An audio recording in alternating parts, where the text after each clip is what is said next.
नमः श्री वर्धमानाय निर्धूत कलिलात्मनि सालोकानां त्रिलोकानां यद् विद्यानायते। ओम नमः शिवाय।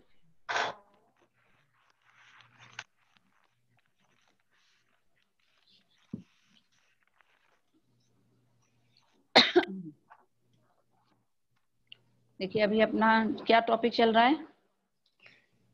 अभी 8 मंत्र पढ़ना है। हाँ पढ़ना है। और उसके पहले क्या क्या चल गया? 8 अंग सम्यक दर्शन के 8 अंग। 8 अंग 3 मूर्ता।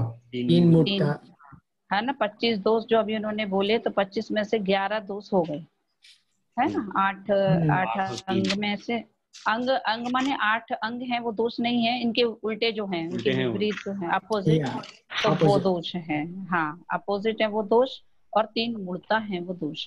अच्छा देखिए ये जो बात आ रही थी ना मूर्ता में, सारा तो खैर अपन ने कर लिया था, लेकिन हम इसमें एक बात बोलना चाहेंगे कि कोई भी व्यक्ति जब धर्म शुरू करता है, माने ये देवी देवताओं को शुरू कर लेते हैं, तो वो तो कैसे हो जाता है शुरू? अनजाने में, मतलब बातों बातों में, संगति में, आसपास देखकर, या अपने घर में चल रहा है वो। तो जो कुछ भी अपने अंदर देवी देवताओं के प्रति जो चलता है, तो वो घर में देखकर एक सहज से आ जाता है, यानी जो ग्रहण होता है वो बिल्कुल सहज ढंग से हो जाता है, देख देख कर अपन सीख जाते हैं। लेकिन जब वो श्रद्धान पक्का हो जाता है, तब उसको छोड़ना बहुत पुरुषार्थ का कार्य है, क्योंकि अपने अंदर एक ऐसी श्रद्धा बैठ जाती है और एक डर आते हैं इसमें, सहजता से कह लो या लालच से। जैसे घर में भी सब बोलते हैं देखो ये सब इच्छा पूर्ति करेंगी, इनको ऐसा करो, प्रसाद चढ़ाओ, तो ऐसे करके अपन उसमें सीख जाते हैं। लेकिन जब अपन को ज्ञान होता है और छोड़ने की बात आती है, तो कई बार लोग डर भी जाते हैं, है ना। आप लोगों के शायद ऐसा शायद हुआ कि नहीं हुआ, लेकिन होता है ऐसा कि मतलब बहुत डर लगता है कि ये छोड़ दें, लगता है ना। अब हम हाँ वो आपको इसके दिमाग लिए के पीछे रहता है हरदम।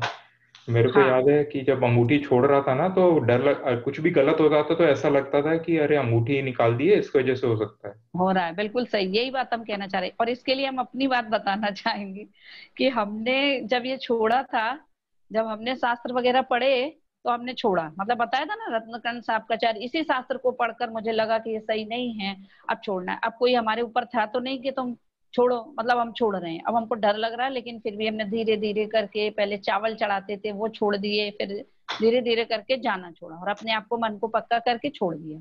अब उसके बाद में जब हम छोड़ दिया, तो ऐसा मेरे साथ तो कुछ ऐसा खास हुआ नहीं। लेकिन हम जब ग्वालियर गए, तो अपने बच्चों को लेकर गए, तो हमारी मम्मी बहुत मानती थी।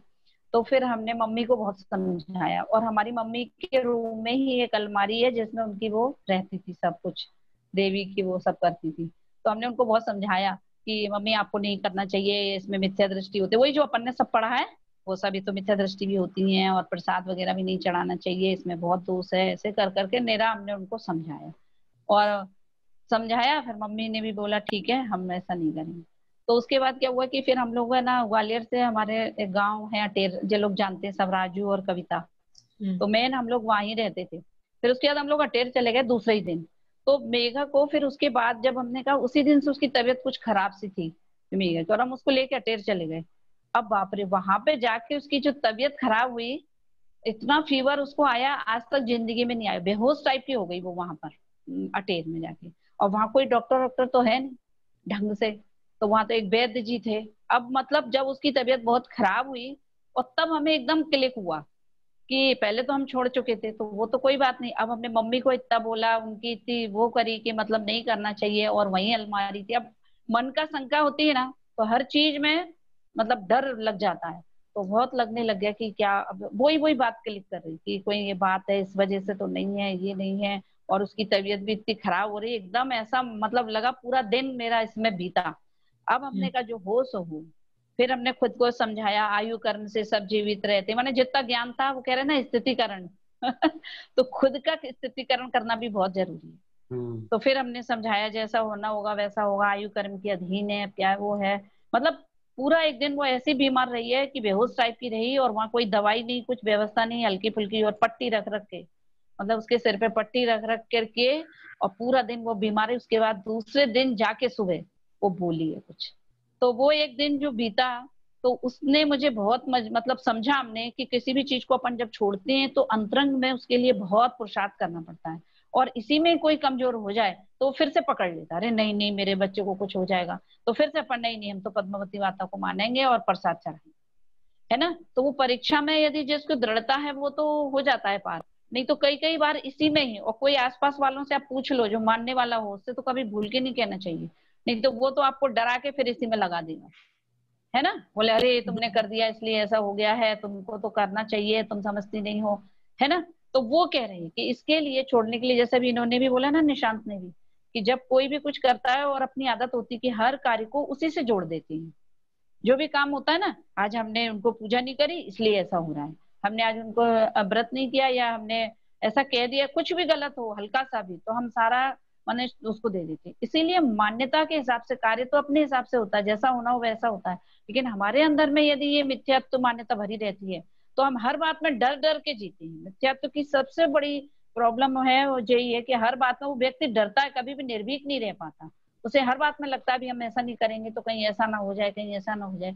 तो ये जो मिथ्यात्व जो है वो आदमी की जो सोचने समझने की दृढ़ता जो है उसे बहुत कमजोर करता है और देवी देवता तक ले आता है, इसलिए बहुत पुरुषार्थ पूर्वक ही उसे छोड़ा जाता है। वो एक वो होती है ना पार, इस पार के उस पार, और छूट गई तो फिर वो ऐसी छूटती है कि दोबारा फिर जिंदगी में वो आती नहीं। तो वो ये हमें अपना याद आ रहा था, हमने कहा बताएंगे कि हमने भी इसके लिए शुरू में, अब दृढ़ता आ जाती तो अलग बात है, और जो शुरू शुरू में करा जाता हमने भी तुरंत ही छोड़ा था, तो उसके लिए अपने मन को बहुत पक्का करना पड़ता है।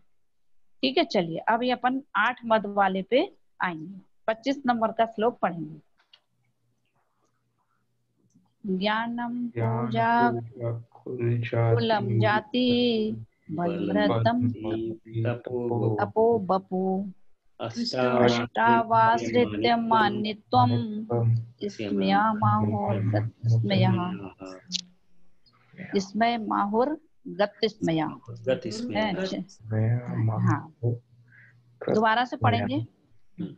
ज्ञानम पूजाम कुलम जातिम बलवृद्धिम तपो बपू अष्टावाश्रित्य मान्यत्वम इसमें माहुर गतिस्मया। देखिए अब ये पूरे नाम आ गए इसमें 8 मद। देखो अपने जो पढ़े थे वही हैं, लेकिन अभी इनको जो, हाँ, ज्ञान, पूजा, कुल, जाति, बल, हाँ, तप, ये 8 प्रकार से 8 प्रकार के कहे हैं। और मान्य तो है ना, ये इसमें कहा, ये पूजा, कुल, जाति, बल, रिद्धि, तप, शरीर, शरीर की तरफ से वही बल,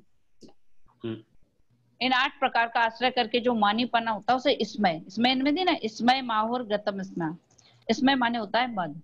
तो 8 प्रकार का मद होता है। हम सभी के जीवन में भी आप देखेंगे बहुत प्रैक्टिकल विषय है। तो ज्ञान का मद, पूजा का मद, कुल का मद, ये 8 प्रकार के मद है। अब सबसे पहले इन्होंने लिया है ज्ञान का मद।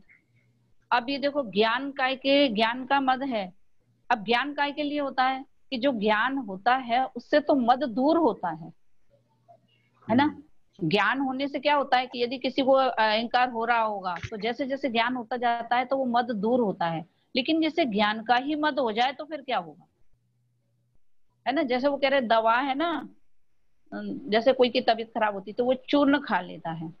अब कोई चूर्ण कोई भोजन बना ले तो क्या होगा जो दवा थी उसी से उसको वो हो तो क्या होगा। तो कह रहे कि जिसके एक भी मद हो, 8 में से एक भी मद हो, इसका मतलब है कि जब मद होते हैं तो वो 8 ही होती है। एक प्रमुख भले हो जाए, लेकिन सम्यक दृष्टि कैसे हो सकता है। सम्यक दृष्टि का विचार कैसा होता है कि हे आत्मा, तूने तो इंद्रियों से उत्पन्न हुआ ज्ञान पाया है, इसका गर्व क्यों करता है। यह ज्ञान तो ज्ञानावरण कर्म के क्षयोपम के अधीन है, विनाशिक है, इंद्रियों के अधीन है, वात पित्त कफ आदि के अधीन है, इसके नष्ट होने में अधिक देर नहीं लगती, क्यों इसका गर्व करते हो। इंद्रियों को नष्ट होते ही ज्ञान भी नष्ट हो जाता है। वात पित्त कफ आदि के घटने बढ़ने पर क्षण मात्र में ही ज्ञान विपरीत हो जाता है, बावला हो जाता है। वो विचार करता है क्योंकि अपने पास जो ज्ञान है वो कैसा है, ज्ञानावर्णी कर्म के क्षयोपम से उत्पन्न हुआ ज्ञान है। तो जैसा ज्ञान, जैसे बीमार हो गए तो ज्ञान वो हो जाता है, जिनको कितना ज्ञान था बूढ़े हो जाते हैं तो आप देखो कैसे बार बार भूलने की आदत हो जाती है, और ज्यादा वो होताहीन होता है ना, अपने घर वालों को नहीं पहचानते। कई बार आप देखो बहुत वृद्ध लोग हो जाते हैं तो क्या बोलते हैं अपन लोग, अब जी किसी को पहचान नहीं रहे। अब हो सकता है कि उनको अपने समय पे कितने सारी चीजें याद हों, ऐसे ऐसे होशियार लोग, ग्रंथ भी उन्हें याद हैं, गाथाएं याद हैं, इतने विद्वान हैं, लेकिन ऐसा उदय आता है बीमारी आदि का, या फिर कोई एक्सीडेंट वगैरह हो जाए। वो दिल्ली में जो हमारे जीजा जी है ना, जानती होगी, बीना दीदी के हस्बैंड, हाँ है ना, जानते हैं ना आप? हाँ हाँ, उनका हम लोग वहीं एक्सीडेंट हो थे, गया। वहीं पे थे हम लोग। हाँ, जब आप दिल्ली में उनसे मिले भी होंगे, इतने होशियार थे वो, बहुत ज्यादा, बहुत ही इंटेलिजेंट। जितने हमारे यहाँ जीजाजी हैं वो उनमें सबसे ज्यादा वो होशियार और इंटेलिजेंट थे। उनका एक्सीडेंट हुआ और हेलमेट उनका खिल गया, स्कूटर पे थे वो, तो उनका वही खुल गया, वो तो आपको पता ही है। तो उनकी दिमाग पे चोट लगी, और जब से वो सब भूल गए और आज तक याद नहीं आया उनको। एकदम डिपेंडेंट है। आज कम से कम 30 कितने 20-25 साल तो हो गए, हाँ, बीना 20 दीदी भी साल हो चली गए। गई अभी तो, और बीना दीदी चली गई जो ठीक ठाक थी, वो आज भी वैसे ही हैं, और उन्हें कुछ भी याद नहीं। कोई कोई बात याद आ जाती है और कोई कोई बात उनको नहीं। कभी किसी को पहचान लेते हैं, कभी किसी को नहीं पहचानते। अभी तो बच्चे ये जैसा कह रहे, behavior।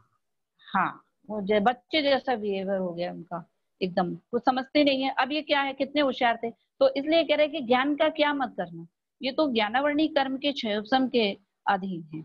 ऐसा सम्यक दृष्टि विचार करता है, इसलिए उसको कितना भी ज्ञान क्यों ना हो, उसे कभी ज्ञान का ऐसा अहंकार नहीं होता कि मैं कितना ज्ञानी हूँ। क्या चिंतवन है, इंद्रिय जनित ज्ञान तो शरीर के साथ विनष्ट जाएगा। कई बार एक इंद्रिय हुआ, शेष 4 इंद्रियां प्राप्ति नहीं हुई। एक इंद्रियों में जड़ रूप पाषाण धूल, अब एक इंद्रिय तो रेखा पर्याय जी, में पहुंच गए। तो ये अपन जो हाँ, बात कर रहे हैं ज्ञान की, ये अपने आत्मा के ज्ञान गुण की बात नहीं है, राइट? नहीं, ये तो नष्ट। क्षोभसम ज्ञान की बात है। हाँ, आत्मा का जो ज्ञान है, गुण है, वो तो अनादि अनंत है, वो तो हटता ही नहीं है, अनादिकाल से था, अनंत काल तक रहेगा। ये जो अपन को अभी प्राप्त हुआ क्षयोपम से, ये जो मति श्रुत ज्ञान का क्षयोपम जो हुआ है, उसकी वजह से अपन को इतनी बुद्धि मिली है। अब वो भी मनुष्य पर्याय में है तो इतना ज्ञान है, इसलिए इन्होंने कहा ना, शरीर नष्ट होगा तो ज्ञान भी नष्ट हो जाएगा। एक इंद्रिय, 2 इंद्रिय, इन लोगों को बताओ कितना ज्ञान है। और हम सभी ने अधिकांश समय है ना, काले अनंत निगोद मझार, ज्यादातर समय हमारा निगोद में और एक इंद्रिय पर्याय में गया है, क्योंकि इनका उत्कृष्ट काल बहुत है। और जो 2 इंद्रिय आदि त्रस पर्याय तो अपन ने सुना ही है, उसका तो बहुत कम है, 2000 सागर ही है। तो एक इंद्रिय पर्यायों में हम जब पहुंच गए तो क्या कुछ पता ही नहीं था। विकलत त्रय में पहुंच गए तो कुछ पता नहीं था। कुकर, शुकर, व्याघ्र, सर्प आदि में विपरीत होकर, ज्ञानी होकर भ्रमण किया। निगोद में अक्षर के अनंतवें भाग मात्र ज्ञान सहित हुआ। व्यंतर आदि अधव देवों में भी मिथ्यात्व के प्रभाव से आप पर नहीं जानता हुआ मरण करके एक इंद्रिय में उत्पन्न होकर अनंत काल तक पर भ्रमण किया है।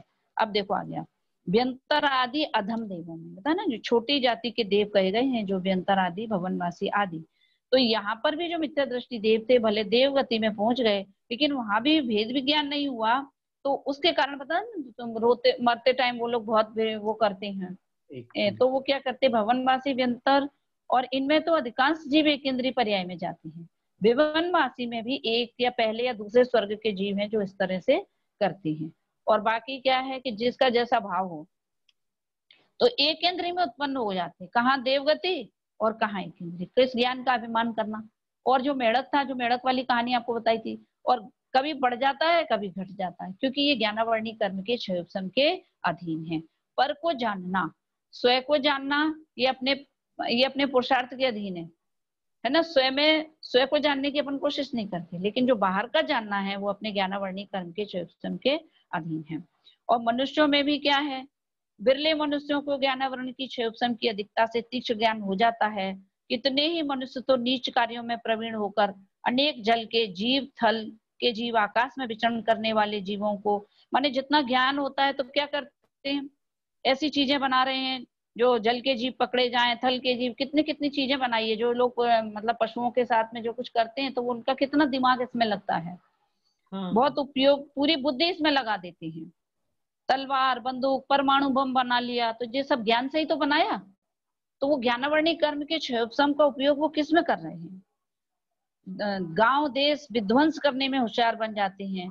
मनुष्य, सिंह, व्याघ्र आदि जीवों को शिकार करने में भी बहुत चतुर होती है। मनुष्यों की बुद्धि काय में लग रही है, कैसे पशुओं को मारें, कैसे ऐसे हथियार बनाए, परमाणु बम बनाए जिसमें ज्यादा से एक बम छोड़ा जाए तो कितने लोग मर जाएं।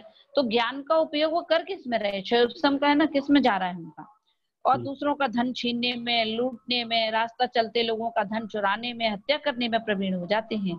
कितने ही मनुष्य ज्ञान की तीक्ष्णता पाकर भोले जीवों का तिरस्कार करने में, जो कम बुद्धि वाला हुआ, जिसकी बुद्धि थोड़ी सी कम है, तो क्या करते हैं बहुत लोग, उनका तिरस्कार करते हैं हंसी उड़ाने में। इससे इन सब से क्या होता है, ज्ञान का जिसको मद है वो ही ऐसा करता है, और जो ऐसा करता है तो फिर क्या होता है ज्ञान में ज्ञानावर्णी कर्म का बंद होता है। देखो ज्ञान मिलता है, आपने ज्ञानावर्णीय समाधि शब्दों के अर्थ तो आपको पता ही चल गए ना। हाँ। जितना ज्ञान प्रकट है उसको कहते हैं क्षय, जितना अपने को ज्ञान मिला है, क्षय हुआ है ज्ञानावर्णी कर्म थोड़ा सा और कुछ उपशम हुआ है तो उसको कहते हैं क्षय, और जितना अपना उदय है उसे कहते हैं उदय, जितना अपन को पता नहीं है उसको कहते हैं उदय। तो अपन का क्षय ज्यादा है और किसी का कम है, तो उसकी बात बात में जब अपन हंसी उड़ाते हैं तब हमको ज्ञानावर्णी कर्म का बंध होता है। ये ध्यान रखना चाहिए। आप यदि हम अपने ज्ञान का अहंकार करते हैं, क्योंकि ज्ञानावर्णी कर्म के बंध के कारण पूछे कि क्या है, तो उसमें ये कारण आते हैं, किसी की ज्ञानियों की निंदा करने में, ज्ञानियों से ईर्ष्या करने में, और जो भोले जीव है उनके ज्ञान का मजाक उड़ाने में, और झूठों को सच्चा सिद्ध करने में और सच्चे को झूठा सिद्ध करने में, और कैसे धन और प्राण दोनों हरण करने में प्रवीण। ये ना ज्यादा ज्ञान है तो क्या कर रहे हैं, धन को हरण अभी कैसे कर रहे हैं, बैंक के अकाउंट हैक कर ले रहे हैं, है ना। अब ये कितना ज्ञान होगा जो ये लोग ये कर रहे हैं, अकाउंट वहीं से वहीं उन्होंने ट्रांसफर कर लिया, पता नहीं चली। तो ये उनके पास ज्ञान ही तो था, कोई पकड़ ही नहीं पा रहा कि ये कैसे किया गया। तो ज्यादा ज्ञान यदि मिला तो जीव ने क्या किया है, ये सारा ये गलत कामों में ही लगाए हैं। इसलिए अपनी ज्ञान की तीक्ष्णता द्वारा और धरती ये सब आदि में मरण करा देने में ही प्रवीण होती है। तो ज्ञान का क्षयोपम जो होता है वो इसमें ही लगाती है। कितने ही मनुष्य क्या करते हैं, लकड़ी पत्थर धातु रत्न की, बहुत से होशियार हैं तो क्या बना रहे हैं, पेंटिंग बना रहे हैं, और बहुत मकानों में कितनी सुंदरता, माने सब जो ज्ञान का उपयोग है वो होकर रहा, कहाँ जा रहा है सब, ये सब बाहर के काम में हो रहे हैं, अभिमान के वश होकर नष्ट हो जाते हैं। और कितने ही मनुष्य ज्ञान जब ज्यादा होता है तो क्या करते हैं, नॉवेल लिखते हैं, है ना, कविताएं बनाते हैं। अब नॉवेल लिखना तो शायद लोग पढ़ते कम होंगे, शायद तो नहीं उतने लिख रहे होंगे। पहले अनेक छंद, अलंकार, व्याकरण, युद्ध शास्त्र, वैदिक शास्त्र ऐसे करके और फिर वो करते थे। देखो बनारसी दास जी थे, आपने नाम सुना है बनारसी दास जी का? सुना होगा ना। हाँ, वो बहुत बड़े विद्वान थे, लेकिन उनका जीवन पूरा बहुत अलग ढंग से बीता है। वो शायद ये जो अकबर के टाइम में हुए थे, तो इनका पहले ध्यान बहुत उसमें था, श्रृंगार रस में बहुत था, बहुत प्रवीण थे और बुद्धि भी बहुत तेज थी। तो इनने इसीलिए इनके अकबर के दरबार में ये थे, तो इनने ऐसे शास्त्र का निर्माण किया, माने श्रृंगार रस का शौकीन तो थे और बुद्धि भी थी। तो श्रृंगार रस का इन्होंने ऐसा शास्त्र बनाया कि बहुत मतलब वैसा वाला, और राजा भी बड़ा खुश होता था और इसी प्रकार की ये कविता कहते और सुनते थे। बाद में इनके जीवन में बहुत परिस्थितियां आई, धीरे धीरे इनको ज्ञान हुआ। तो जब इनके जीवन में ज्ञान उतरा तो तब इनको समझ में आया कि ये हमने क्या किया। तो फिर उन्होंने धर्म के बहुत लिखा है, नाटक समय सार लिखा है, इन्होंने कुछ लिखा है। इन्होंने ही आत्मकथा लिखना शुरू किया था, जो आत्मकथा की शैली है ना, अपने बारे में लिखना, तो ये सबसे पहले आत्मकथा बनारसी दास जी ने ही लिखी है। तो हिंदी साहित्य में इनका नाम आता है कि इन्होंने स्टार्ट करी थी। तो जब इनको ज्ञान हुआ तो क्या हुआ पता है, अपने एक मित्र के साथ इनने इतना बड़ा शास्त्र था जो इनने लिखा था श्रृंगार रस का, तो जो उसको लेकर के अपने मित्र को लेकर के नाव में बैठ गए, बोले चलो हमारे साथ चलो। तो बोले ठीक है। वो उनका मित्र, वो उनने शास्त्र रख लिया, सब लोग उसकी, इतना अच्छा शास्त्र था, उसकी बहुत प्रशंसा थी, और गए नाव में बैठकर, और बीचों बीच ले जाकर क्या किया, उनने उस शास्त्र को नदी में डाल दिया पूरा। और वो बोला मित्र आप ये क्या कर रहे हो, कितनी मेहनत से लिखा, कितना अच्छा था और इतना बढ़िया शास्त्र था, क्यों तुम ऐसा कर रहे हो? बोले नहीं, ये शास्त्र ऐसा है, ये लोगों के परिणामों को खराब करता है, और अब मुझे ज्ञान हुआ है कि ये शास्त्र नहीं शस्त्र है, और हमारा जो कुछ भी हम शास्त्र माने क्या, वो तो उनकी रचना थी। तो जैसे ही ज्ञान हुआ तो वो जो उनकी रचना थी उसे उन्होंने खुद ही नष्ट कर दिया। यदि वो होती तो सर्वोत्कृष्ट रचना कही जाती वो श्रृंगार रस की, राधा कृष्ण, और वही धर्म का कोई ठिकाने थे नहीं, और राजा को भी तो यही चीजें पसंद थी। तो जैसे जैसे ज्ञान हुआ तो समझ में आया कि ये व्यर्थ है। अपने साथ भी ऐसा ही होता है ना। क्षयोपम ज्ञान की ज्यादा महिमा अज्ञानता में ही होती है। जैसे जैसे आपको आत्मज्ञान होता जाएगा, धर्म का ज्ञान होता जाएगा, तो सब कुछ संसार में है, ज्ञानी है, बच्चे भी जैसे बहुत है तो उनकी भी अच्छा है, बहुत बढ़िया बात है। लेकिन क्या समझना, ये कोई संसार मतलब सच्चा सुख देने में समर्थ नहीं है। इतना ज्ञान तो कम से कम होना चाहिए। अंदर में श्रद्धा, ज्ञान नहीं श्रद्धा। जो कुछ भी है, अब जैसे बच्चे कितने इंटेलिजेंट है, सीए निकल गए एक बार में, कितनी कोशिश कर रहे हैं, कोई नहीं निकल पा रहे हैं, तो ये सब क्या है, ज्ञानावर्णी कर्म के क्षयोपम के अनुसार है। तो इसलिए उन्हें खराब भी नहीं समझना और अच्छा भी नहीं समझना। बच्चों को भी समझना कि भैया जिनका जैसा क्षयोपम है वो वैसा पढ़ेंगे, उनके पीछे पढ़ने की जरूरत नहीं है। आजकल तो बहुत ज्यादा होता है, बच्चों को एक टारगेट हो जाता है कि आपको इतने % लाना है। यहाँ तो बहुत है, आपके यहाँ पता नहीं है कि नहीं है। आपके यहाँ इंडियन लोग सब जगह एक समान। वहां जाके भी ऐसे, यहाँ भी है। ऐसा ही है। हाँ, अब बच्चों के ऊपर और थोप दिया जाता है, और बेचारे की जितनी, अब उसने अपनी जान लगाई दी है, लेकिन फिर भी लोगों मतलब अपने को लगता है कि नहीं, इसको पूरा 90% आना चाहिए। अब बच्चे कह रहे हैं कि उसका अपने क्षमता के हिसाब से पढ़ेगा कि अपने हिसाब से पढ़ेगा, इससे उनके ऊपर बहुत प्रेशर रहता है। तो ये अपने यहाँ तो मतलब सभी लोग इस बात के लिए बहुत मना करते हैं। इसलिए भैया सबको डॉक्टर मत बनाओ, किसी को नॉर्मल भी रहने दो। है कि नहीं, सब डॉक्टर इंजीनियर बन जाएंगे, नॉर्मल लोग कहाँ से आएंगे। और जिसकी जैसी योग्यता है उसे योग्यता के हिसाब से बनने दो। ये जयपुर में जो पढ़ाते हैं, जो है ना आचार्य की इसकी जो डिग्री, तो वो लोग भी कहते हैं, वो बोलते हैं कि जो पढ़ करके, लेकिन उसमें आत्मसंतोष बहुत है। और फिर आपको जो लाइन लगे साइड में भी एक वो भी रहते हैं जॉब के लिए। लेकिन हमारा आज का जो पढ़ाई का जो उद्देश्य है, मात्र पैसा कमाना, सुख शांति के लिए कोई जगह नहीं है ना। इसमें बहुत अच्छा पैकेज मिलता है, बस जिसमें पैकेज अच्छा मिलता है, जिसकी डिमांड है, बस वो पढ़ाना है। आज हम लोगों की लाइफ, जीवन का उद्देश्य बहुत ही मतलब अलग हो गया, सभी का है, बच्चों से सब लोग यही करते हो। और ये बात समझने के लिए तो बहुत अंतर में जाएंगे, तब आपको समझ में आएगा कि वास्तव में। और इससे क्या हो रहा है, बच्चे बहुत पढ़ रहे हैं, अंदर से अशांत हो रहे हैं, सहन शक्ति खत्म हो रही है ना। बच्चों को देखो, बात बात पे बहुत जल्दी गुस्सा आती है, क्यों, उनके अंदर उतनी सहन शक्ति भी नहीं है। और हमने उन्हें शिक्षा भी नहीं दी है सिखाने की, समझाने की, जो चाहे वो करते चले जाएं। आज तो एक तो सबसे खराब बात ये, तो सहन शक्ति कहाँ से आएगी। पहले जब हम लोग छोटे थे तो बहुत डर लगा रहता था पिटाई का भी। स्कूल में भी कहीं डांट पड़ जाएगी, कहीं कुछ हो जाएगा, उस भय से भी बहुत वो थे। और जो डांट वाट खाता रहता है तो उसको आदत रहती है। और आज के बच्चों को कोई कुछ कहता ही नहीं, और जरा सा फिर उनसे कही जाती है तो वो बहुत ईगो पे आ जाती है, बहुत मतलब उनको बहुत ज्यादा खराब लगता है ना।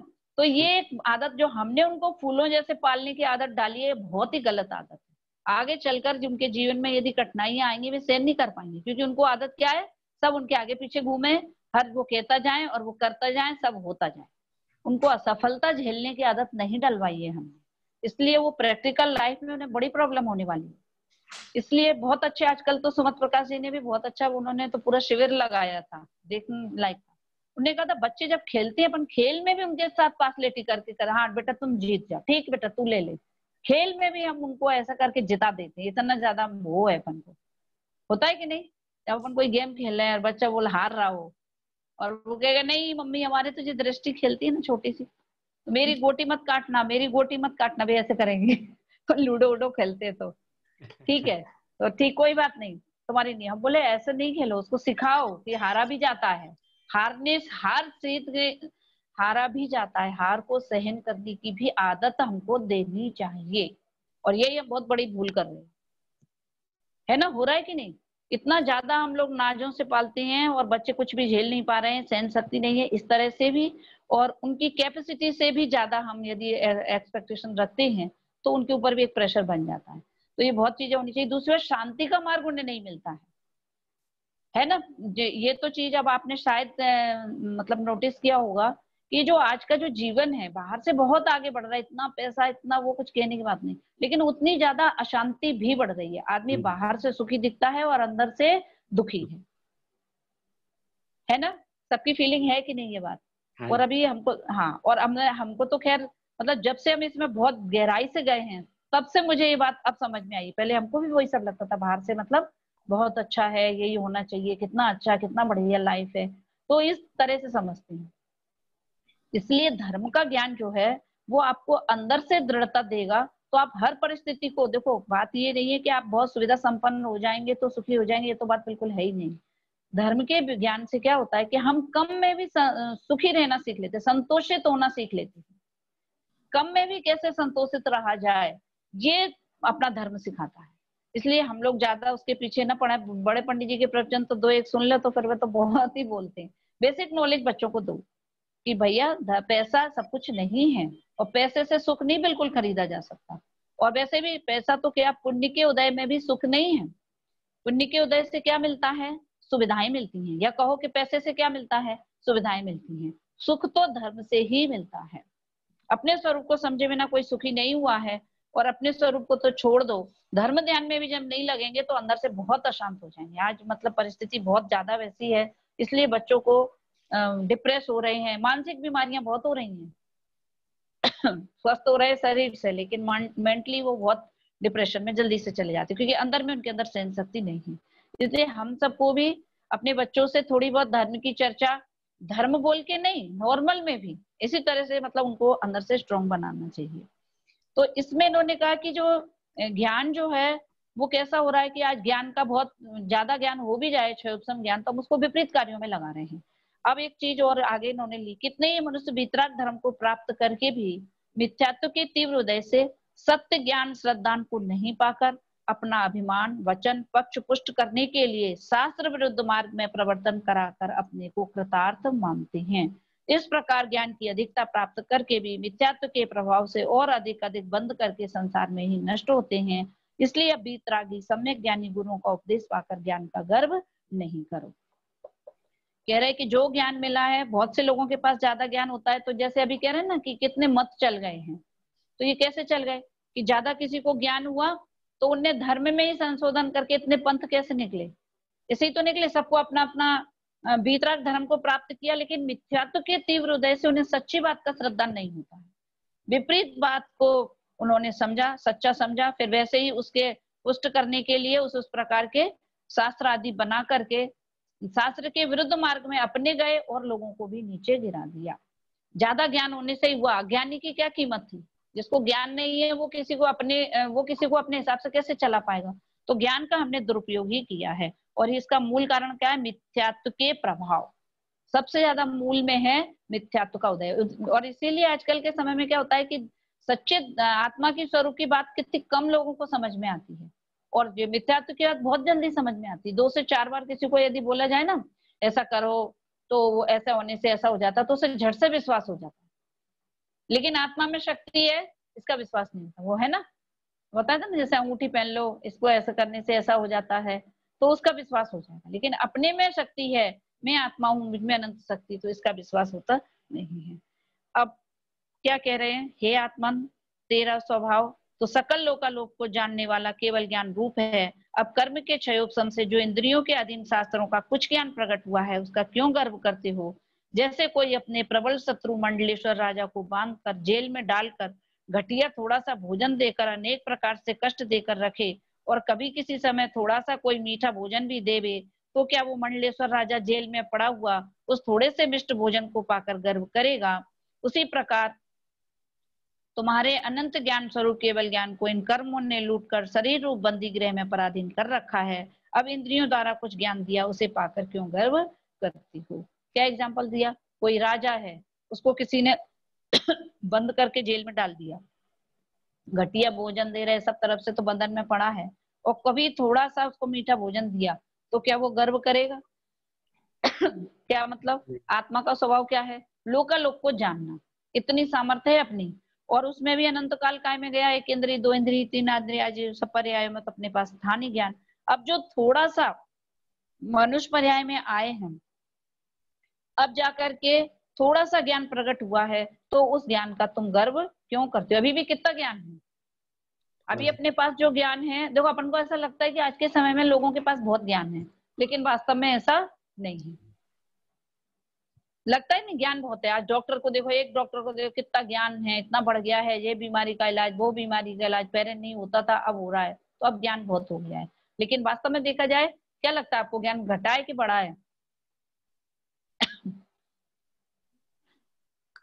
है ना, ऐसा लगता है ये बाहर का ज्ञान देखो पहले क्या था, एक डॉक्टर घर में एक होता था, वो सारे इलाज वही कर देता था, उसका ज्ञान ऐसा था, सब चीजों का इलाज कर लेते थे वो।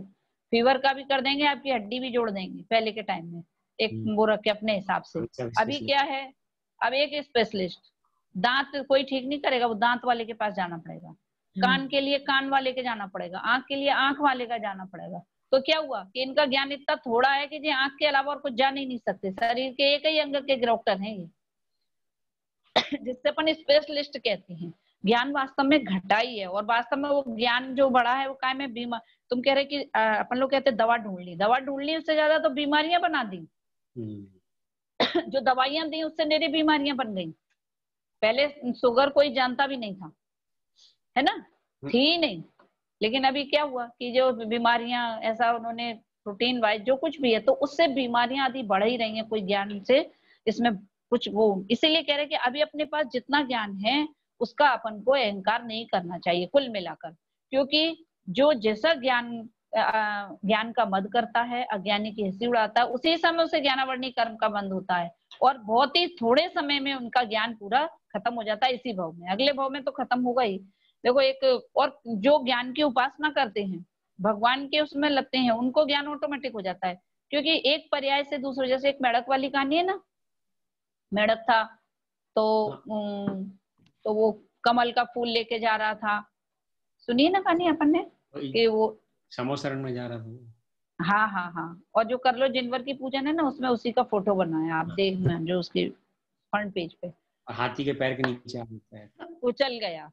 तो कितना ज्ञान था उसका मेढक का, बहुत थोड़ा, लेकिन धर्म की आराधना करे, अब क्या हो गया, इंद्र देव बन गया वो, अब देव गति में जाके कितना ज्ञान हो गया।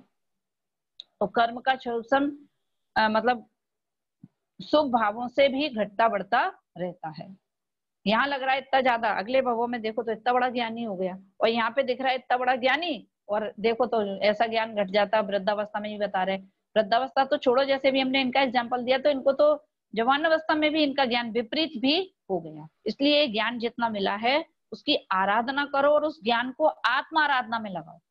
जितना भी बाहर की जानकारी कर लो कोई कार्यकारी नहीं, अपने आत्मा को जाने बिना आत्मज्ञान ही ज्ञान है, बाकी सब अज्ञान। और ये ज्ञान को ज्ञान कैसे कहें, जो ज्ञान अपने कोई जानता नहीं है। कैसा ज्ञान धारी तूने आपा ना पहचाना, सबको तो जाना निज को ना जाना। ये ज्ञान सबको जानता है, और कहते हैं आत्मा कौन है जो हम जानते नहीं। सबके साथ है ना ज्ञान, इतना सबके पास बहुत है, लेकिन वो अपने अपने को जानता नहीं है।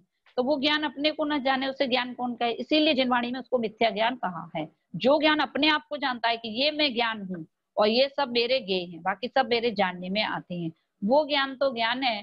बाकी जो सब ज्ञान है वो वास्तव में ज्ञान नहीं है, मिथ्या ज्ञान इसे कहा है। इसीलिए यहाँ पर कह रहा है इंद्रिय ज्ञान तो विनाशिक पराधीन है, शरीर के साथ नष्ट हो जाएगा। इस शरीर में भी रोग से, बुढ़ापे से, इंद्रियों की विकलता से, दुष्टों की संगति से, विषय कसायों की अधिकता से क्षण मात्र में इंद्रिय ज्ञान नष्ट हो जाता है। इस विनाशिक ज्ञान को पाकर मत करोगे तो तुम्हारे सभी गुण नष्ट हो जाएंगे और तुम ज्ञान रहित होकर एक इंद्रियात में जाकर पैदा हो जाओगे। जो कुछ भी थोड़ा बहुत लिख लेते हैं, जो कुछ भी ज्ञान है, तो उसका मद करना उचित नहीं है। इतना विश्लेषण किया इन्होंने, सबसे ज्यादा इसी का किया ज्ञान का, क्योंकि ज्ञान निमित्त, ज्ञान से क्या होता है, मदों का नाश होता है। लेकिन ज्ञान का ही मद यदि हो गया तो इस जीव का फिर कल्याण होने वाला नहीं। इसलिए इनने ज्ञान मद को इतना लिया है। कितनी समझने वाली बात है। वो कह रहे पहले देखो, पहले के जो लोग थे उन्होंने वीतरागियों ने, ज्ञानी वीतरागियों के ग्रंथों के वाक्यों को देखो। अकलंक देव ने क्या किया, रचित लघुत्रयी, बृहत्रयी, चूलिका, ऐसे 7 ग्रंथ हैं। पहले के ज्ञान लोगों का देखो कितना ज्ञान था, पढ़े लिखे ज्यादा नहीं थे, फिर भी उन्हें समझने के लिए माणिक्य नंदी मुनिराज ने परीक्षा मुख बनाया। उसकी बड़ी टीका प्रमेय कमल मार्तंड 12,000 श्लोकों में प्रभाचंद्र जी ने बनाई। लघुत्रय के ऊपर न्याय कुमुद चंद्रोदय 16,000 श्लोकों में प्रभाचंद्र जी ने लिखा। तत्वार्थ सूत्र कितना है, कितना बड़ा है आपको पता है तत्वार्थ सूत्र? 10 पेज का, माने 10 अध्याय है ना उसमें, 10 अध्याय, हाँ 10 अध्याय है, 10 अध्याय है, तो 10 पेज का है मात्र। आपको पता है, देखो तत्वार्थ सूत्र का गंधहस्ती महाभाष्य 84,000 श्लोकों में लिखा गया है। जितनी टीकाएं सूसर जी पे हुई हैं उतनी और किसी पे हुई नहीं। इतने इतने विद्वानों ने उसको टीका करी है, हजारों हजारों पेजों में। ये तो कह रहे 84,000 श्लोकों में उसकी टीका लिखी गई है उसकी सूसर जी की। ये सूसर जी बहुत ज्यादा गागर में था, उसमें से जितना निकालो उतना थोड़ा है। पूरा जैन शासन का सार उसमें है। मैंने 10 पेज में, सोचो उमा स्वामी कितने बड़े विद्वान होंगे, एक एक सूत्र इतने इतने से लिख दिए उनने। सम्यक दर्शन ज्ञान चारित्राणी मोक्ष मार्गा, मोक्ष मार्ग क्या है एक लाइन में कह दिया। अब इसकी व्याख्या करने चलेंगे, इसकी डिटेल करेंगे तो कितना लंबा हो जाता है। इसलिए कह रहे कितने विद्वान थे वे, और फिर भी उनको रंच मात्र भी ज्ञान का अहंकार नहीं था। और जो इस समय मिलता ही नहीं है, 84,000 श्लोक में ये वर्णन तो मिलता है कि इनने लिखा है, लेकिन वे श्लोक और वो शास्त्र नहीं मिलते हैं। और उसके मंगलाचरण पर आचार्य समंत्र भद्र ने आत्ममीमांसा लिखी, जो देवगम स्तोत्र के नाम से प्रसिद्ध है। उसका जो मंगलाचरण लिखा गया है जो सूसर जी का है ना, कौन सा है उसका, जो मोक्ष मार्ग से नेतारम कर्म भूभ्रताम ज्ञाताराम विश्व तत्व नाम बंदे तदगुण लब्धे। बंदे माने मैं नमस्कार करता हूँ उन गुणों के लिए। तो ये जो 2 लाइन का मंगलाचरण था, इसके ऊपर ही आचार्य समंत्र भद्र ने आत्ममीमांसा देवगम स्त्रोत, आत्ममीमांसा माने उन्होंने ये सिद्ध किया हम आपको क्यों नमस्कार कर रहे हैं। वो है ना बंदे क्यों नमस्कार करते, कि हम इसलिए नहीं नमस्कार करते कि आप समोसरण में विराजमान हो, कि आपकी इतनी देव सेवा करते हैं। तो उनने पूरा लॉजिक से सिद्ध किया, इसलिए करते हैं क्योंकि आपने अपनी आत्मा को जाना है और आत्मा को पूर्णता से प्राप्त करके सच्चे सुख को प्राप्त किया, ऐसा उन्होंने लिखा है। तो सोचो उनको कितना ज्ञान था, लेकिन किसी को भी ज्ञान का मद नहीं था। ये देखो इनने सारे नाम बताया, अष्टसती, अष्टसहस्त्री, राजवार्तिक, श्लोक वार्तिक, आप्त परीक्षा, ऐसे आज वो सब उनके ऐसे वचनों के प्रभाव को देखकर बड़े बड़े वादियों तर्क करने वालों के गर्व गल जाते हैं। तो सोचो अपन को थोड़ा बहुत ज्ञान हो गया है तो इसका तुम कैसे मत करते हो। किसी प्रकार सुत ज्ञानावरणी कर्म के क्षयोपशम से कुछ ज्ञान प्राप्त किया है तो इसे बड़ी दुर्लभ वस्तु समझकर आत्मा को विषयों से तथा अभिमान आदि कसायों से छुड़ाकर परम समता धारण करके संसार पर भ्रमण के अभाव का प्रयत्न करो। ज्ञान का मद करके आत्मा को अनंत संसार में नहीं बनाओ, अनंत संसारी नहीं बनाओ, ये कह रहे है ना। यदि थोड़ा भी मिला है ज्ञान तो उस ज्ञान का उपयोग काय में करो, आत्मस्वरूप की प्राप्ति करने के लिए। तो ये इन्होंने पूरा दिया। ज्ञान का मद इन्होंने सबसे ज्यादा लिया है। दूसरा है पूजा का मद इसीलिए कह रहे हैं वो सुमत प्रकाश जी पंडित जी है ना, तो वैसे तो जयपुर से जितने भी पंडित जी आते हैं तो आपको शायद पता हो, वो लोग मतलब कुछ भी लेते नहीं है, केवल आने जाने का किराया, और बाकी उनका कुछ भी वो रहता नहीं, निःशुल्क रहते हैं। और लोगों को आप बुलाएंगे तो शायद उनका कुछ चार्ज रहता है। आपने कभी बुलाया है किसी को, पंडित जी वगैरह को? यहाँ पे आते हैं ऐसे, वो सामने से बोलते नहीं है लेकिन ऐसे देते हैं, तो ऐसे टोकन गिफ्ट, समापन समारोह ऐसे कोई मतलब पहले से बोलता नहीं कि आऊंगा तो इतना पैसा देना पड़ेगा। अच्छा ठीक है, ये भी अच्छी बात है। लेकिन हमारे वहाँ पे तो बहुत सारे लोग ऐसे भी आए, वैसे तो कई बार जो जयपुर से आते हैं उनका तो कोई वो रहता नहीं, हालांकि लोग फिर भी देते तो है ही कुछ ना कुछ करके बड़े, और लेकिन वो लोग लेना नहीं चाहते, बहुत मुश्किल से उनको दिया जाता है। लेकिन एक जो आए तो उनने पहले से ही फिक्स कर लिया कि हमको इतना मिलेगा तो हम आएंगे, और मतलब 50,000 तक लोग मांग लेते हैं, ले लेते हैं। तो एक और फिर बाकी के लोग क्या होते हैं, जैसे कोई मंडली आती है उनके साथ गाने वाले आते हैं ना, तो वो भी पूरा जैसे विधान करा रहे हैं तो विधान के साथ में भजन गाने वाले भी लोग भी आते हैं, तो वो पूरा गाते हैं। तो फिर उन्होंने 2 थे, एक बार आए तो हस्बैंड वाइफ दोनों आए थे, वो लड़का लड़की मतलब दोनों जन। तो वो कह रहे थे उनने विधान कराया, तो कह रहे देखो इनने कितने विधान करवा दिए हैं, ये वहां गए इनने कम से कम 25 जन, कितने सारे 50 कितने विधान कराए हैं। अब बताओ उनने विधान कराया है कि बिजनेस किया है? बिजनेस है ना। अब इसमें जिस चीज का, अब इसमें भी शायद आएगा, कह रहे धर्म के लिए कोई पैसा यदि लेता है या अजीविका करता है, इसमें बहुत लिखा है, तो वो कह रहे बहुत खतरनाक काम, धर्म को कभी भी आजीविका का साधन नहीं बनाना चाहिए, घोर पाप का बंध होता है। कि धर्म जैसी चीज पे आप और कोई साइड में, जैसे कि अपने भी यहाँ पे बहुत हुए हैं, जो जैसे जयपुर में एक पंडित जी थे, कहीं और से थे, उनकी आर्थिक स्थिति बहुत कमजोर थी, तो फिर उन लोगों ने, शायद नाम हम भूल रहे हैं यानी क्या है, तो वो पंडित जी की आर्थिक स्थिति कमजोर थी लेकिन बहुत विद्वान थे। तो जयपुर के लोगों ने कहा कि आप यहाँ पे रहिए और आप तो खाली शास्त्र वगैरह करेंगे और आपकी। ने कहा हम ये नहीं करेंगे। फिर उनको एक अलग से दुकान करवाई, बोले अजीब का हम इससे नहीं करेंगे। तो उनको एक दुकान सबने मिलकर करवाई, वो दुकान पे बैठते थे, अपना पूरा काम करते थे, दुकान का किराया देते थे, और मतलब उनको जो उस दुकान चलती थी उससे मतलब उनने अपनी आजीविका चलाई। इसमें कह रहे हैं कि धर्म को कभी भी आजीविका का साधन नहीं बनाइए, नहीं तो पुण्य की जगह घोर पाप का बंध होता है। ये ध्यान रखने वाले है। पुजारी उजारी होते हैं तो उनको पाप लग रहा है, इसका मतलब है। तो मंदिर में पुजारी वगैरह होते हैं, काम करने वाले होते हैं। हाँ, तो उनको धर्म की वो है, आराधना है ये। है बिल्कुल। देखो हम लोग जो करते हैं पूजा तो किस लिए करते हैं? जैसे अपन लोग अभिषेक पूजा करते हैं तो क्या चाहते हैं? कल्याण के लिए। और वे काय के लिए कर रहे हैं? है ना? मतलब आजीविका बनाना जिनवाणी में मना किया है। धर्म को आजीविका का साधन नहीं बनाना चाहिए। और अपनी कमजोरी इतना प्रमाद है अपन सबको भी कि अपन भगवान की पूजा तक भी नहीं कर सकते, और एक पुजारी लगा लिया है अपन ने। है ना? इसमें अपना प्रमाद भी है। मंदिर तक बनवा लिए, ये क्या हो सकता है कि आपके पास इतना टाइम नहीं है कि आप भगवान की पूजा भी कर सको? अपने को भी दोष है इसमें। तो ये पुजारी तो सफाई भी करता है ना, तो एक तरह से हाँ नहीं, वो सफाई कर रहा है वो ठीक है, उसके लिए लगाओ तो वो माली है। जैसे ना सफाई करने के लिए तो माली होते हैं, लेकिन पूजा करने के लिए यदि अपन लगाते हैं तो ये अपना पूजा करने के लिए क्या हो, तो सुबह जा नहीं पा रहे हैं तो पुजारी को बोल दे तुम ही कर लेना प्रक्षाल, वो सबके लिए तो रखो। वही तो कह रहे 24 घंटा में कौन सा काम है? बड़े मंदिर में वैसे होता है ना, बड़े मंदिर में लोग नहीं सही बात है, यही तो कह रहा है ये पंचम काल की बलिहारी है कि हमारे पास घर का कौन सा काम छूट जाता है? बोलो, बच्चे को स्कूल नहीं जाते, कौन सा काम छूटता है? तो है ना, वो काम अपने दुकान पे जा रहे हैं, अपन हर काम कर रहे हैं, यानी हमारे पास इतना समय नहीं है कि हम 1 घंटा भगवान को दे सकें। मूल बात तो ये निकली। क्यों समय नहीं है? उसके और सब काम कैसे कर रहे? मंदिर छोड़कर आप जो काम कर रहे हैं उसके लिए टाइम है कि नहीं? ये प्रमाद में और दोष है ये। जिनको रुचि होती है, कहते हैं कि ये शायद किसका आता है, बनारसी दास जी का ही था, जाने किसका। तो ये बनारसी दास जी पहले तो कुएं से पानी ला करके प्रक्षाल होते थे, अभी तो सब कुछ वही है, तो नहीं हो पा रहा है। कितना प्रमाद बढ़ गया अपने को, है ना? ये प्रमाद की निशानी है। टाइम नहीं है किस, और टाइम कहाँ जा रहा है? वो इस मंदिर को छोड़कर आप जा कहाँ रहे हो? उसके लिए कैसे टाइम है? बात है कि नहीं? सो रहे हैं उसके लिए टाइम है। हाँ, बिजनेस बताइए।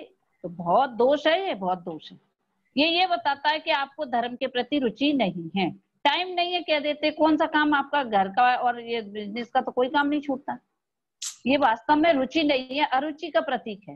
इसलिए कह रहे हैं पंचम काल की बलिहारी है, जो अपन आज को भगवान की पूजा करने के लिए भी टाइम नहीं।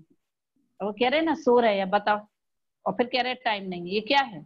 ये वास्तव में देखिए, जिनको रुचि होती जाएगी उनको हजार, देखो ना, आप अपने जीवन में आपको रुचि हुई है तो आप 100 काम छोड़ के जाओगे जब आपको रुचि है तो, है ना? आप खुद अपने ऊपर से देखो, पहले हम लोग को भी टाइम नहीं था जाने का, और अब क्या लगता है 100 काम यहाँ घर में रहें तो रहें, हम तो जाएंगे। तो ये कैसे हुआ? रुचि नहीं है ये मानो, टाइम नहीं है ये मत कहो, ये झूठ है, ये मायाचारी है, अनंतानुबंधी मायाचारी है ये कहना कि हमारे पास टाइम नहीं है। 6 की जगह 5 बजे उठो, जैसे करना है तो वो सब काम करता ही है। देखो सही बात है ना, ये जिनवाणी आई है ना, ये सब अपन सब कैसे मिल गए? सब एक सी रुचि वाले मिल गए। तो उसने कह दिया टाइम नहीं, सबने कह दिया हाँ सही बात है टाइम नहीं। कोई ये मिल रहा है कहने वाला कि ये गलत है? क्यों? सब एक सी रुचि वाले, उसको पोषण ही करते जाते, बहुत ठीक बहुत ठीक, चलो तुम जाके दर्शन कर आते हो, तुम्हारी यही बहुत है। ऐसे कर करके अपन पोषण कर रहे हैं, क्योंकि सब एक रुचि वाले हो गए। इस पंचम काल में यही हो गया है कि सत्य धर्म कोई सुनना नहीं चाहता, तो लोग भी कह नहीं रहे कि भैया भैया हम कहेंगे तो जे अपन को भी, अपन भी वैसे ही है भैया, जो उल्टे हमसे कहेंगे कि तुम क्यों जाते, कैसे नहीं जाते, तुम ही चले जाओ।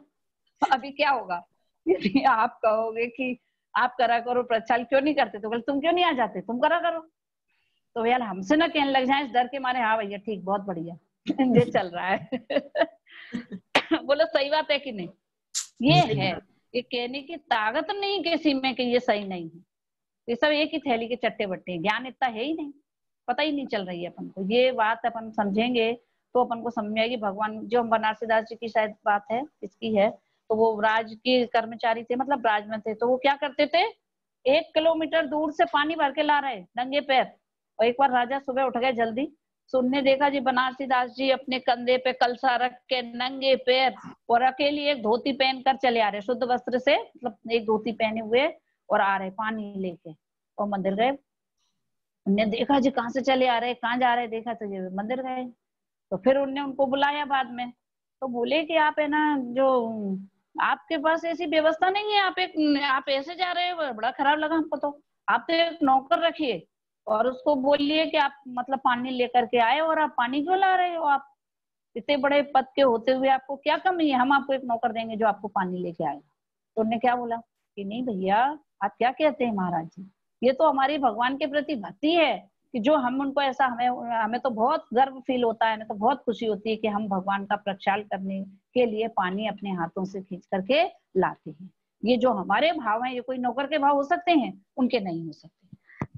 इसलिए हम तो इसमें बहुत सौभाग्य से ये करते हैं, इसके लिए किसी नौकर की जरूरत नहीं। तो पहले ये भाव था कि कुएं से पानी खींच खींच कर खुद ही ले आते थे, क्यों, वैसा उल्लास था, वैसा ज्ञान था। अब आज का माहौल बिल्कुल विपरीत हो गया है, इसलिए वो सब चीजें बिल्कुल बंद होकर के और इस टाइप की बातें होने लग गई हैं, और सब चीजें कॉमन, क्योंकि सब एक ही जैसे हैं, कोई किसी को बिल्कुल कह ही नहीं रहा है। हमने कहा ना सब एक जैसे ही है, और ये कहने की ताकत भी आपको तब आएगी जब आप वास्तव में अध्ययन करोगे, खुद को जब समझोगे, तब लगेगा कि ये वास्तव में सही नहीं है।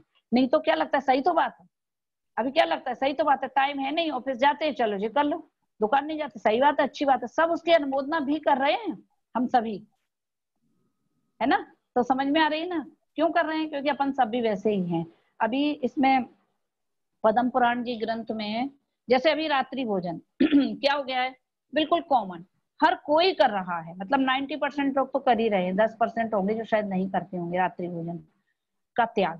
तो क्या हुआ कि उसमें आया, पद्म पुराण जी में एक कहानी आई है, मतलब एक प्रसंग आया है कि जब श्रीपाल नहीं, उनका लक्ष्मण, जब लक्ष्मण रामचंद्र जी के साथ में गए हैं, तो उनकी पत्नी जो थी उर्मिला, वो कहने लग गई कि नहीं आप कैसे जा रहे हो, क्यों जा रहे हो, कब तक के लिए जा रहे हो। तो उन्होंने कहा कि 14 वर्ष का था, नहीं इनका तो 14 वर्ष फिक्स ही था। श्रीपाल जब गए तो बाद में वो बोले हम बिजनेस करने के लिए बाहर जाएंगे, तो वो बाहर जा रहे थे। तो उन्होंने कहा तुम नहीं कब तक आओगे, बाहर का तो कोई ठिकाना नहीं है। तो उन्होंने टाइम दिया 12 वर्ष। पहले तो 12 वर्ष बहुत मतलब कम ही समझे जाते होंगे। तो उन्होंने कहा हम 12 वर्ष के अंदर लौट के आ जाएंगे।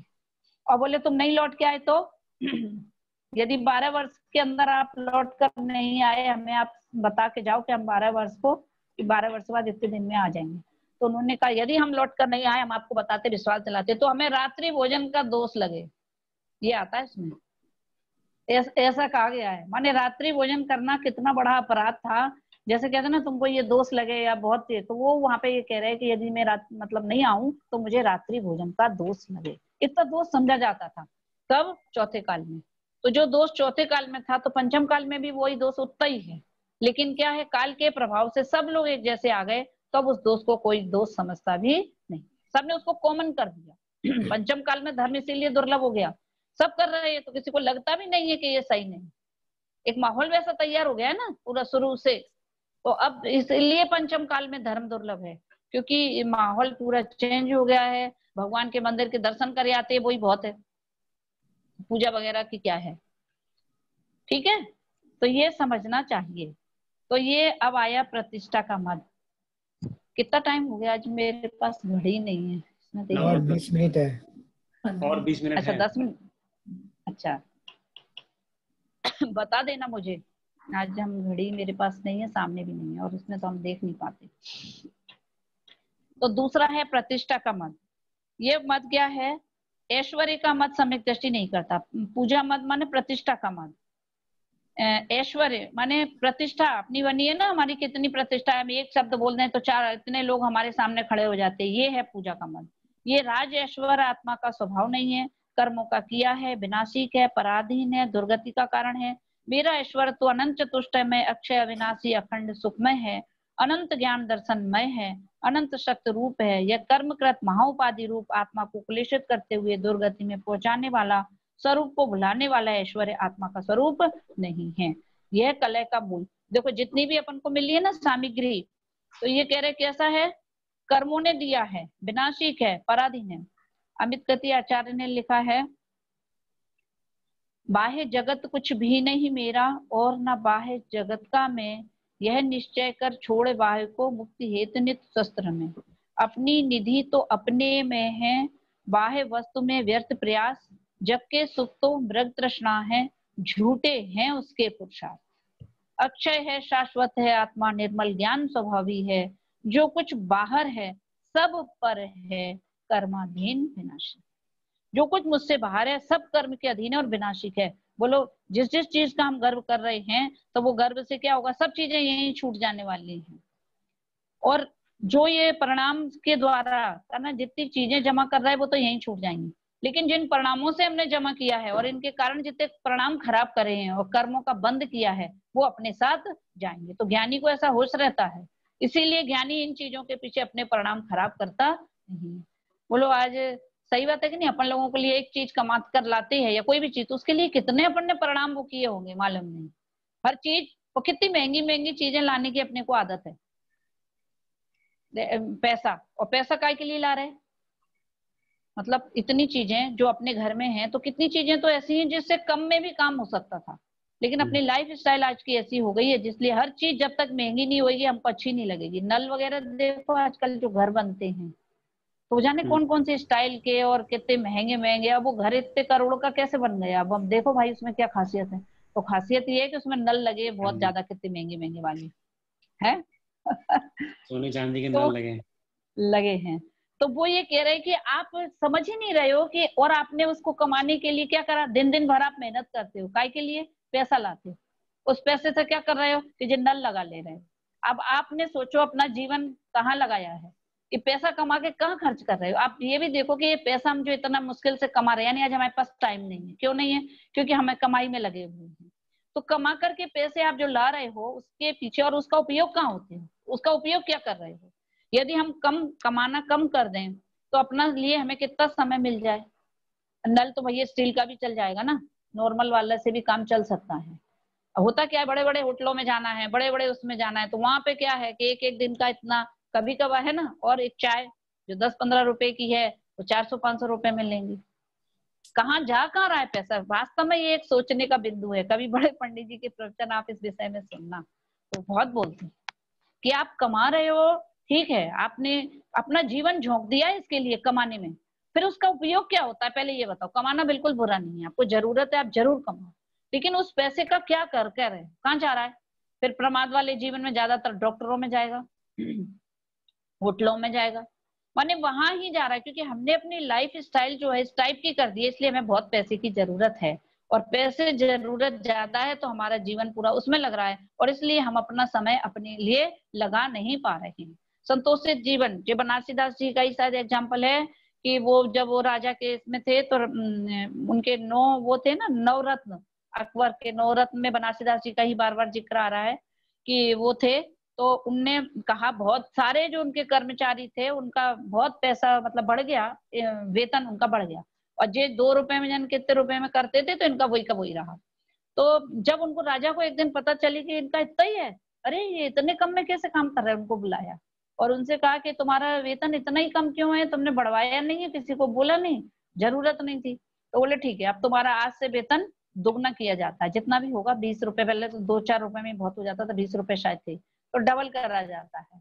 तो बनारसी दास जी ने क्या बोला, बनारसी दास जी बोले महाराज जी यदि आप मुझ पर प्रसन्न हैं तो आप मेरा वेतन मत बढ़ाइए, आप क्या करिए मेरे काम के घंटे आधे कर दीजिए, हमें जितना टाइम मिलता है हम आधे टाइम वहां जाएंगे बस, और बाकी का टाइम अपने आत्म कल्याण में लगाएंगे। उनको बहुत शौक था, वो शास्त्र उन्होंने बहुत लिखे हैं अध्ययन का, तो उन्होंने कहा कि मुझे वो टाइम चाहिए। राजा बहुत खुश हुआ, बोले बताओ आजकल अपने पास अपना जीवन कैसा कि एक घंटा भी टाइम मिलता हो तो कुछ काम हो सकता हो तो वो करें, नहीं अपन लोगों को ऐसी आदत हुई है कि थोड़ा सा भी टाइम मिलता है और उसमें अपन कुछ कर सकते हैं, कमा सकते हैं तो करें, पूरा दिमाग केवल पैसा कमाने में लग गया। आज सबसे बड़ी मतलब वो हो गई, मानसिकता बन गई, हर किसी की है, एक दो की बात नहीं है, आज के लाइफ स्टाइल ही ऐसी हो रही है कि थोड़ा भी टाइम मिलता है तो हम उसको कैसे इन्वेस्ट कर दें कि इसमें भी हमारा इतना पैसा आ जाए, केवल पैसे के सिवाय कुछ नहीं है।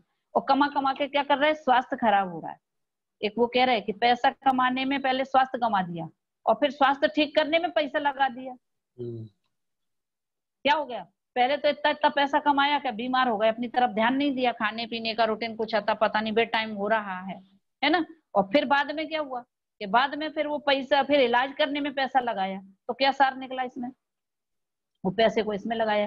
तो पहले से ही संतुलित लाइफ जीना चाहिए। और इसके लिए जी बातों की बात नहीं है, वो उन्होंने कहा ना संतोष चाहिए, सुखी जीवन के लिए पैसा नहीं, धन नहीं, संतोष चाहिए। और संतोष तत्व ज्ञान के बिना संभव ही नहीं है। बात करना अलग बात है और उसको अप्लाई करना बहुत अलग बात है ना। पर समझ में आ जाए यही बहुत बड़ी बात है, कम से कम श्रद्धा में आ जाए तो बहुत बात है। अप्लाई नहीं करो मत करो, लेकिन समझ में तो आ जाए कि ये जीवन हमारा जा कहाँ रहा है, इतना कमा कमा के रख जाएंगे, भोगना कितना है ना। साथ ले जाने की तो व्यवस्था है नहीं, सोचो कितना भोग पाओगे, इतनी धन सामग्री भोग पाएंगे नहीं और साथ ले जाने की व्यवस्था नहीं। इसलिए कमाते हुए भी अपने जीवन को मुख्य पेता पे रखो, आत्म कल्याण कि ये तो जीवन जो अपने लिए हम टाइम जरूर निकालेंगे ही निकालेंगे। भगवान के दर्शन पूजन करना महाभाग्य से मिलता है। जो दर्शन ज्ञान के बिना हर क्रिया करते हुए भी पता है पाबंद करे, जैसे कह रहे हैं ना अपन पूजा नहीं कर रहे हैं। और हमारे यहाँ तो था, पहले खड़गपुर में था, मालूम क्या था कि वहां पे भी यही हाल था, कोई प्रक्षाल करना नहीं आता। खैर वहां तो बहुत बड़ी समाज है तो आते नहीं थे प्रक्षाल करने के लिए, तो उन लोगों को क्या किया कि बांध दिया, आप मंडे को ये आएंगे, ट्यूसडे को ये आएंगे, वेडनेसडे को ये आएंगे, ये ऐसे करके फिक्स कर दिया गया था बहुत पहले। अभी तो फिर भी व्यवस्था, लोग फिर भी इंटरेस्टेड है तो एक व्यवस्था बन गई, लेकिन वो भी यही है, सोमवार को ये, मंगल को ये, बुध को ये, ऐसे। और फिर क्या होता था कि मान लो कोई दिन नहीं आया कोई, तो जो कॉमन थे उनको ही बुला लिया जाता कि भैया वो नहीं आए आप चलो, तो मालूम फिर वो आते थे तो क्या कहते थे, हम ही रह गए फालतू करने के लिए। अब बताओ भगवान का काम जो कैसे समझ रहा है, भगवान का अभिषेक कर रहा है, क्या सोच रहा है, हम ही फालतू रह जाते, कोई आता नहीं, हमें ही बुला ले आते हैं कि तुम करो। अब ये अभिषेक कर रहे हो तो कितनी गुस्सा से कर रहे हो, बताओ आपको कैसे पुण्यवंत होगा, है ना। अब उनको बड़ी गुस्सा आ रही है कि हम ही फालतू रह जाते, और जो लोग सब पैसा वाले लोग हैं सब अपने, वो जाने क्या क्या नहीं सोचते होंगे उनकी लीला वही।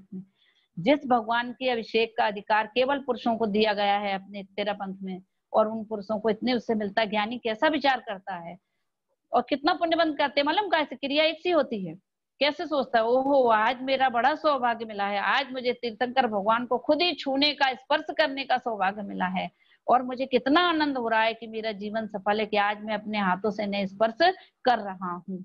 ऐसा इतना मेरा पुण्य का उदय आया है कि आज नहीं तो कौन है, स्त्रियों को अधिकार है नहीं और बाकी भी समय में नहीं हो पाता है, तो ये मेरा समय बहुत, ऐसे खूब खुशी से भगवान को देख देख के ऐसा प्रसन्न होता है, ऐसा ऐसा पुण्यबंद करता है। कौन? ज्ञानी।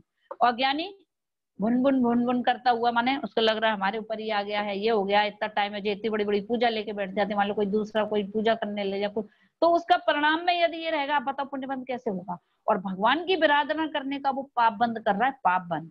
अब तो ये बात समझने में सब समर्थ हो गए इस बात को, ये फल क्रिया का नहीं परिणामों का लगता है। और एक व्यक्ति हो सकता है जो वहां नहीं जा पाया हो, उसे ऐसा लग सकता है कि नहीं मुझे तो ये कितने भाग्यशाली ये कर रहे हैं, हमें भी टाइम मिलता तो हम भी जाके कर लेते, कितना अच्छा रहता, है ना। क्रिया वही के वही है। ज्ञान के बिना आज पंचम काल में यही हो रहा है, क्रियाएं तो बहुत हो रही हैं लेकिन परिणाम सही होने की नहीं होने की वजह से और ज्ञान नहीं होने की वजह से बहुत हल्का पुण्यबंद कर रहे हैं, और जिन्हें बिल्कुल ज्ञान नहीं वे तो पाप बंद ही कर रहे, ही कह रहे ही। समझ में आ रही है ज्ञान कितना जरूरी है। जो कुछ भी करो बहुत उल्लास से करो। एक आपने वो पढ़ा होगा शायद, क्या बोलते जो हमने आपको भेजा था ना, जो आपने जब विधान कराया था भगवान के अभिषेक पाठ, हाँ पढ़ा है कभी? हाँ। उस हमें भी ध्यान नहीं आ रहा, मतलब उसमें अभिषेक करते हुए जो परिणाम है और हमारे मतलब उसमें जो भाव हैं इतने बढ़िया भाव हैं, वाला ना परिणामों की स्वच्छता, वो वाला। हाँ हाँ हाँ हाँ, हाँ। परिणामों की स्वच्छता है किसका अभिषेक आज?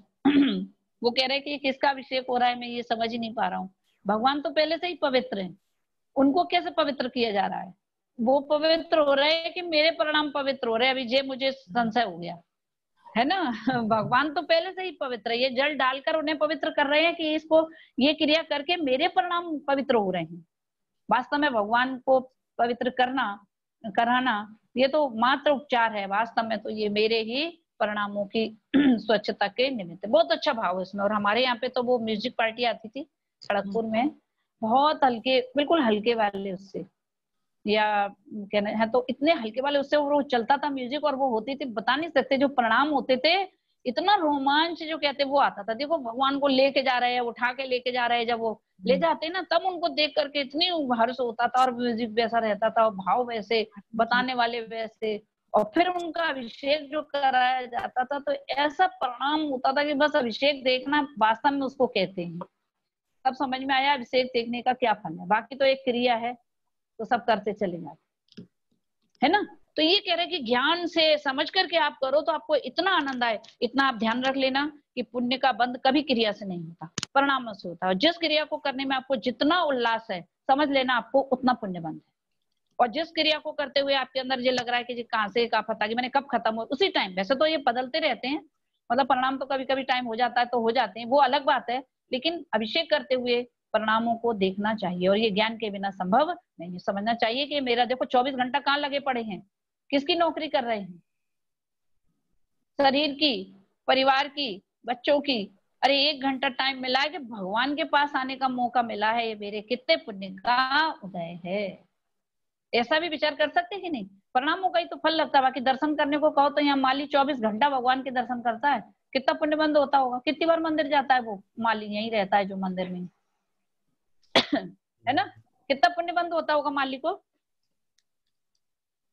बता सकते हो आप कितना पुण्यबंद। उसकी दृष्टि कहाँ रहती है, चावल पे, सामान पे, हाँ सामान पे, चावल पे। कितने चावल आ गए, चढ़ा दें, ये कर दे। कभी भगवान को एक बार नहीं देखता वो, एक बार आते ही उसकी दृष्टि ये लगती है ये चावल ये है, इसको उठाओ, सामान ये करो।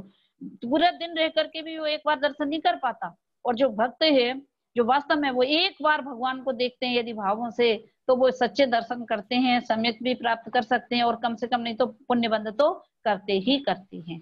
इसलिए जैन दर्शन जो है वो भावों का धर्म है। शायद टाइम हो गया होगा, है 5-6 मिनट है। अच्छा मेरे घर, ठीक है। तो ये वाला कर देंगे, प्रतिष्ठा का मत, ये चीजें जो कोई इसमें तो ये बता रहे हैं, तो इसलिए कह रहे कि समझो पैसा जी है कीमत, समझना चाहिए। और पुण्य प्रमाण मिलेगा, सबसे बड़ी बात, सुबह से शाम तक लगे रहोगे तो भी कितना मिलेगा, पुण्य प्रमाण। पुण्य से बढ़कर मिलेगा नहीं, पहले तो इस बात का विश्वास करो। ज्यादा पैसा क्या है, कलह का मूल, बैर का कारण, क्षण भंगुर, परमात्म स्वरूप को भुलाने वाला, महादाह को उत्पन्न करने वाला दुख स्वरूप है, अनेक जीवों का घातक है, महाआरंभ महापरिग्रह में अंधा करके नरक में पहुंचाने वाला है। इस ऐश्वर्य से मैं कितने दिन पूज रहूंगा, क्षण भर में नष्ट होने से रंग हो जाऊंगा। ऐसे विचार किसको आएंगे, ज्ञानी को। अज्ञानी को तो लगेगा पैसा नहीं हुए तो कौन पूछता है, उसके अंदर तो ये बात कूट कूट के भरी है कि पैसा वाले को सब पूछते हैं। हम सभी के अंदर ये बात भरी हुई है कि पैसे वाले की पूछ होती, लेकिन अब हमें अपनी मान्यता बदलनी चाहिए। पैसे वाले की पूछ नहीं होती, पुण्य वाले की पूछ होती, क्योंकि पैसा भी पुण्य से ही आता है ना। यदि आप ऐसा मानते हो कि पैसे वाले को पूछा जाता है तो आपकी मान्यता गलत है। आप ये सोचो जहां पुण्य होता है उसकी पूछ होती, तो उसके पास पैसा है तो माने पुण्य है तो पूछ होती, ऐसा समझना चाहिए। आप भी पुण्य करो, कौन रोकता है, तो आपको भी मिलेगा। तो पुण्य करने की सोचोगे तो सब चीजें मिलेंगी, धन वगैरह भी। और ज्यादा आरंभ परिग्रह से तो बताया नरक आयु का बंद हो जाता है, बता ना, नरक गति का बंद का मूल कारण आरंभ परिग्रह है। और किसकी समझ में आता है, जैन लोग कैसे चले जाते होंगे नरक में।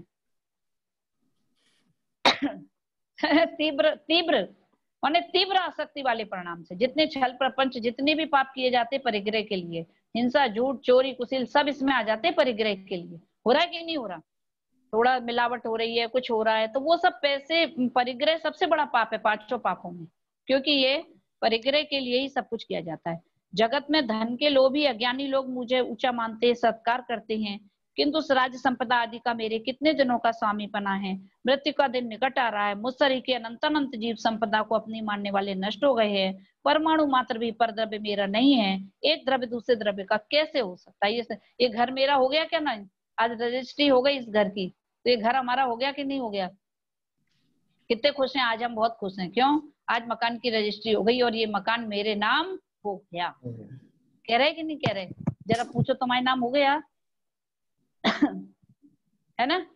कह रहे कभी तुम्हारा ये पुद्गल कभी तुम्हारा होता नहीं, तुमने अपनी मान्यता में इसको अपना मान लिया, अपनी मान्यता में केवल तुमने अपना माना है, बाकी ये कभी तुम्हारा है नहीं। और ये पर तुम्हारा कभी हो सकता नहीं, और जो अपना है वो हमें अच्छा नहीं लगता, और पुद्गल जो है उसको हम अपना बनाने की कोशिश करने में लगे हुए। बस वो कह रहे पुद्गल के परमाणु हंसते हैं कि देखो मूर्खों को, पहले एक जनी रहते थे तो वे कहते थे जी हमारा है, अब जे आ गए और जे कहने लगे हमारा है। होता है कि नहीं? पहले यहाँ कौन रहता था? कोई और रहता था, तो वो कहता था ये घर मेरा है, और अब ये आ गए तो कहने लगे मेरा है। हम किसके हुए हैं? ये भी ऐसे ही चले जाएंगे। जैसे वो एक वो है ना, माटी कहे कुम्हार से तू क्या रोंदे मोए, एक दिन ऐसा आएगा मैं रोंदूंगी तुझे। ये पुद्गल जितना इकट्ठा कर रहे हैं ना, वो कह रहे जितनी बाउंड्री राजा आए उनने अपनी एक राज्य की बाउंड्री बना ली कि ये इतनी पूरा राज्य जो है वो मेरे में है। तो वो कह रहे हैं कि जिन्होंने राज्य को सीमा में बांध दिया, एक मट्टी की एक वो बना ली कि ये है, वो मट्टी कह रही इसी के अंदर एक दिन ऐसा होगा कि तुम खुद इस मट्टी में मिल जाओगे और मट्टी के अतिरिक्त अपना कोई और परिचय नहीं होगा। तो इसलिए कह रहे हैं कि इनको करना चाहिए, लेकिन बहुत विवेक पूर्वक, और अपना कल्याण की भावना रखना चाहिए और पुण्य का सबसे ज्यादा भरोसा रखना चाहिए। एक व्यक्ति कुएं में पानी डालता है, बाल्टी डालता है, और उसने डाली और फट से निकाल ली तो कितना पानी आएगा? जितनी बड़ी उसकी बाल्टी है, ठीक है। और दूसरा व्यक्ति गया, उसने कुएं में बाल्टी डाली और बैठ गया, वो बोले भरने दो उसको, और भरने दो और भरने दो। सुबह से बैठा रहा, शाम को निकाली, कितना पानी आएगा? जितनी बड़ी उसकी बाल्टी है ना। बाल्टी से ज्यादा कैसे आ जाएगा? मतलब जितना है ना, जितना बड़ा उसका बर्तन है, पानी में हम डालेंगे कुएं में और निकालेंगे तो उतना ही। आप हल्के हल निकालो, 4 घंटे बाद निकालो। वैसा ही यही सिद्धांत समझना। कितना मिलना है? पुण्य प्रमाण। पूरा जीवन झोंक दे तो भी उतना ही मिलने वाला है, और थोड़ा संतोष से जीवन जियोगे तो भी पुण्य से ज्यादा नहीं, और एक पैसा कम भी मिलने वाला नहीं। ये विश्वास करने के लिए तब हो पाएगा त्याग। तो वास्तव में पुण्य प्रमाण चीजें मिलेंगी। पूरा दिन झोंक दिया सुबह से शाम तक, न मंदिर जा रहे, ना यहाँ पर तो जैसे दिल्ली में मंदिर है आसपास तो कोई जा ही नहीं रहा है, तो वो कह रहे क्यों नहीं जा रहे? कि सवेरे से केवल इसके लिए लगे, टाइम नहीं है जैसे कह रहे हैं। तो भी आप कितना कमा लेते हो पुण्य प्रमाण। और यदि आप नहीं जाओगे, अपना टाइम टू टाइम रखोगे तो भी आपको पुण्य मिलेगा। लेकिन शांति रहती है, धर्म ध्यान करते रहने से मन में शांति रहती है। तो जो धर्म ध्यान बिल्कुल नहीं करते, पूरे उसी में लगे रहते हैं, तो उन्हें तो घोर पाप का बंध होता है। इसीलिए वो क्या विचार करते हैं, सम्यक दृष्टि की बात है। और चूंकि हमको सम्यक दृष्टि बनना है, इसलिए हमारा चिंतन भी इस तरह से होना चाहिए। कम से कम श्रद्धा में ये आ जाना चाहिए। आचरण में तो आने में टाइम लगेगा, ये बात सही है। श्रद्धान में जो पैसे के प्रति जो दौड़ है, ममत्व है, वो हटना चाहिए, कम होना चाहिए। कमाना है वो क्या लगे कि मजबूरी लगना चाहिए कि भाई क्या करें, हम कमा रहे इतना, लेकिन वास्तव में इनमें सुख नहीं, मेरा पूरा जीवन इनको कमाने में व्यर्थ हुआ जा रहा है। इस पर्याय में कर्मकृत पर का संयोग रूप ऐश्वर्य है। दान, सम्मान, शील, संयम दूसरे जीवों के उपकार में लगाने से ही प्रशंसा योग्य है। ऐश्वर्य पाकर गर्व रहित, वांछा रहित, समता सहित विनयवंत होकर होना शुभ गति का कारण है। मिथ्या दर्शन जनित मिथ्या भाव जीव को अपना स्वरूप भुलाकर ऐश्वर्य में उलझाकर नरक में पहुंचा देता है। ऐसा दृढ़ श्रद्धान करता हुआ सम्यक दृष्टि पूज्यपने का, ऐश्वर्य का मद नहीं करता है। अन्य जीवों को अशुभ कर्म के उदय की बस निर्धनता से दुखी देखकर अशोक सामग्री सहित अवज्ञा तिरस्कार नहीं करता है, करुणा ही करता है। ये कह रहे हैं मिथ्यात्व के उदय से जीव को विपरीत मान्यताएं होती हैं, इसीलिए अपना स्वरूप तो भूल गए, आत्मा की चिंता तो किसी को है नहीं, और ये इस परिग्रह में ही उलझ कर पैसा कमाने से आता भी नहीं। ज्ञानी लोगों देखो, पहले राजा के घर में हो गए जो, तो उसको क्या कमाना पड़ेगा? पहले से ही वो पुण्य के उदय से ऐसे घर में पैदा होगा कि बिना कमाए ही उनको सब कुछ मिल रहा है। कमाने की बात तो बहुत बाद में आएगी। जिसको जितनी सुविधाएं मिल रही है, कैसे मिल रही है? गरीब के घर में बेटा जन्म लेता है तो कैसे जन्म लेता है? कैसे आ गया वो? उसको कुछ सुविधा नहीं मिल रही। क्यों नहीं मिल रही? क्योंकि उसका उस जाति का पुण्य नहीं। और हमने इतने बड़े घर में, इतने बड़े इसमें लिया है, रह रहे हैं, तो ये अपने पुण्य का ही उदय समझना कि ये मैंने पहले कोई किसी देव देवी आदि का वो नहीं है। इसलिए जैन दर्शन में अभिशाप और श्राप जैसे कोई चीजें, वरदान और अभिशाप जैसी कोई चीजें नहीं है। जैसा जीव करता जाता है उसके सामने वैसा वैसा आता जाता है। ये स्वयं का ही किया हुआ है संसार, और किसका नाम है?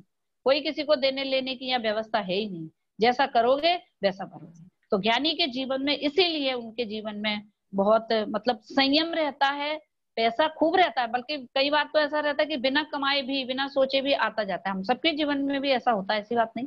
अपन जो एक बिजनेस करा, सोच भी नहीं रहे और पैसा आता जा रहा है, और एक व्यक्ति इतनी मेहनत करता जा रहा है फिर भी नहीं आ रहा है।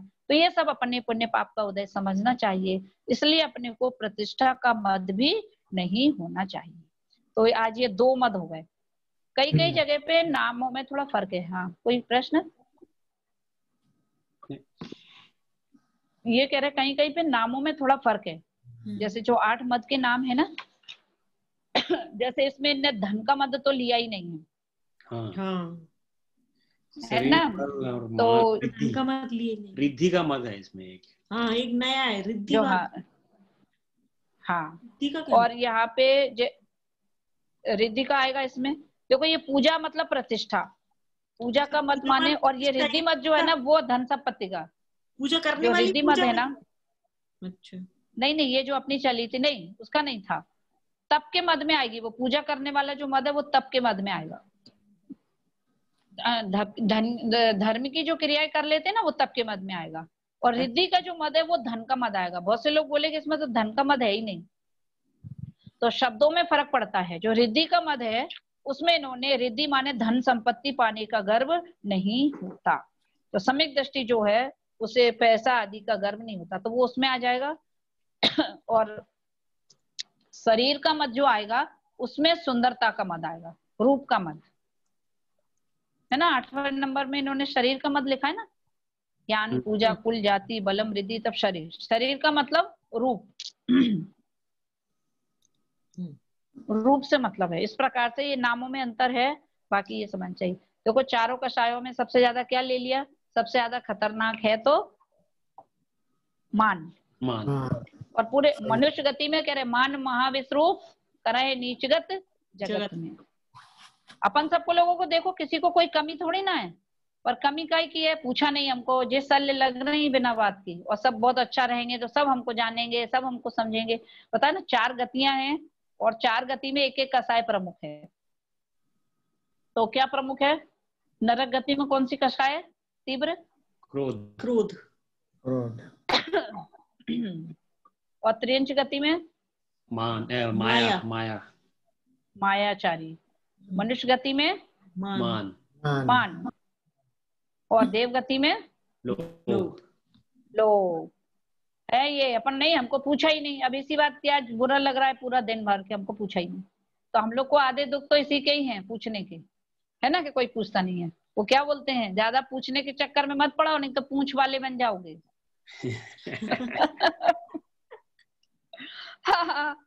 हमें पूछा नहीं, फिर ऐसा हो जाएगा इतनी बड़ी वाली पूछ मिल जाएगी, क्योंकि आपको पूछ चाहिए थी ना कि सब पूछे हमको। तो इसीलिए अपने को भी सामान्य रहना चाहिए। चलिए हो गया। अब अगली बार में वो गिनती वाला भी कहाँ तक रखना है? 32 तक। ठीक है ना, 32 तक। हाँ 32 तक रखते, फिर उसके बाद देखेंगे। उसके बाद नहीं तो असंख्यात और अनंत वाला वो ढूंढना है कि कौन कौन चीजें असंख्यात हैं और कौन कौन चीजें अनंत हैं। संख्यात, असंख्यात और अनंत। या अगली बार ये कर सकते हैं, 29, 30, 31, 32, ये 4 ढूंढ लो। उसके बाद अगली बार के लिए जो टाइम मिलेगा तब उसमें अनंत, असंख्यात और संख्यात तीनों चीजों को अपन ढूंढेंगे। ठीक है, चलिए अभी अपन जिनवाणी स्तुति पढ़ेंगे। सहजान